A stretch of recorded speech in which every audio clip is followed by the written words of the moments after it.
Basic Appraisal Procedures, page 26.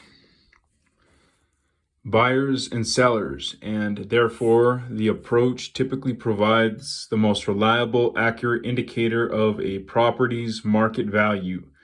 If the appraisal were for an income-producing property, the appraiser would typically give the most weight to the income approach and so on. The estimates from each of the three approaches are never averaged. This is where the appraiser's experience aids in deciding the importance of the results and conclusions of the overall appraisal effort.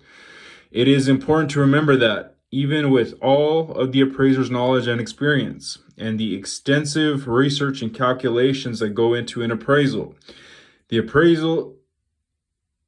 appraiser is only estimating, not determining the value of a property. Only the marketplace can truly determine the value of a property. Nevertheless, appraisal is still an important process that provides analysis about the relevant worth of a property, as well as the value of the same property over time. Final estimate of value. Although not always, there is often one single value concluded on in an appraisal. Alternatively, the appraiser may conclude on a value range, for example, between $100,000 to $110,000. Or the value opinion might be a relationship to a benchmark. For instance, the appraiser might form a range of value and determine the property value is toward the mid part of the range, without stating a specific number. The range is the benchmark, and the mid part is the relationship to it. That is an expression of a value opinion, which is an appraisal. In the instance of the single number value conclusion, if only one approach to value has been developed, the final estimate of value most often will coincide with the result from the one approach developed. If two or three approaches have been developed, the appraiser can use the range of those conclusions, concluding the final value estimate with the method leading the strongest support. For owner-occupied single-family property,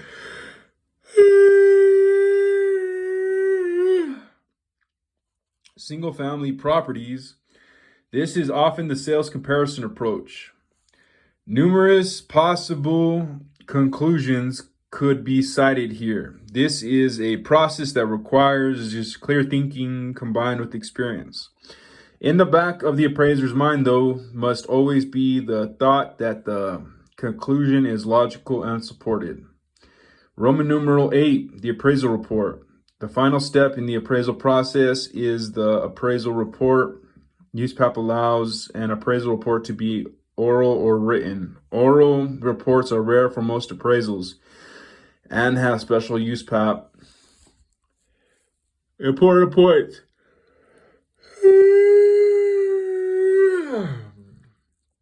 Conclusions of value from each of the valuation approaches developed must be given final consideration by the appraiser, who decides which approaches will be given the most weight in the final opinion of value. The appraiser must decide which valuation approach or approaches is the most accurate given the available data and which best reflects the type of value defined for the subject property. Reconciliation and determining the final estimate of value require competency in applying logic and judgment into the process. Page 27, fill in the blank. A blank condition assumes something is present that is known to be false. Hypothetical. A hypothetical condition assumes something is present that is known to be false. General data includes demographics, economic data, and interest rates. 3. Scope of work decision is formed by the conclusions formed in defining the problem.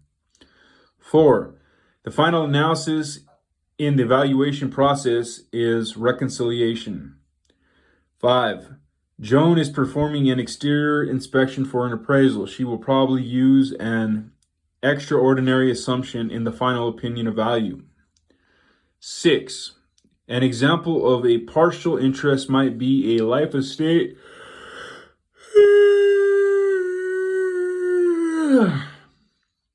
a lease, or subsurface rights.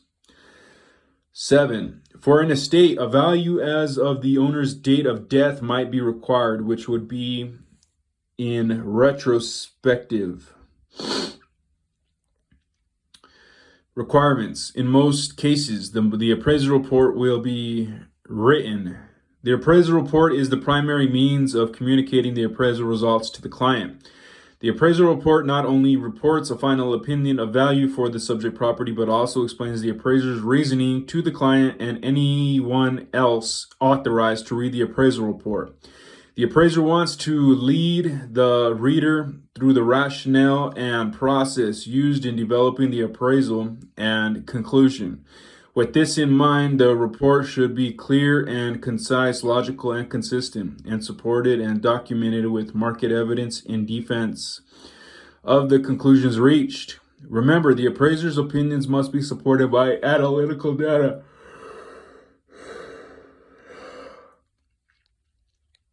USPAP also has standards, rules, and guidelines appraisers must follow so their work is acknowledged as complete, accurate, and unbiased. Standards Rule 2-1 of USPAP references 3 requirements for all appraisal reports, written or oral.